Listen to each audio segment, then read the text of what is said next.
মঙ্গলবার দুর্গাপুরের কাঁকসা ত্রিলোকচন্দ্রপুর মোড় এলাকায় একটি চলন্ত চারচাকা গাড়িতে আচমকায় বিধ্বংসী আগুন লেগে যায়। পানাগড়ের দিক থেকে ইলামবাজারের দিকে যাওয়ার সময় গাড়িটির ইঞ্জিন থেকে হঠাৎ গলগল করে ধোঁয়া বের হতে দেখেন আরোহীরা। পরিস্থিতি বেগতিক বুঝে চালক তড়িঘড়ি গাড়িটি থামিয়ে দেন এবং ভিতরে থাকা সমস্ত যাত্রী দ্রুত নিচে নেমে আসেন। এর কয়েক মুহূর্তের মধ্যে দাউ দাউ করে জ্বলতে শুরু করে পুরো গাড়িটি।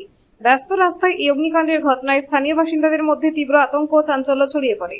খবর পেয়ে ঘটনাস্থলে পৌঁছায় কাঁকসা থানার পুলিশ এবং দমকলের একটি ইঞ্জিন। দমকল কর্মীদের তৎপরতায় দ্রুত আগুন নিয়ন্ত্রণে আনা সম্ভব হলেও গাড়িটির ইঞ্জিন অংশটি মারাত্মকভাবে ক্ষতিগ্রস্ত হয়েছে। পুলিশ ও ট্রাফিক বিভাগের প্রাথমিক অনুমান শর্ট সার্কিটের জেরে এই দুর্ঘটনাটি ঘটেছে। তবে সময়মতো যাত্রীরা নেমে যাওয়ায় বড়সড় কোনো হতাহতের ঘটনা ঘটেনি। আগুন নেভানোর কাজ চলাকালীন ওই রুটে কিছুক্ষণ যান চলাচল ব্যাহত হলেও পরে পরিস্থিতি স্বাভাবিক হয়।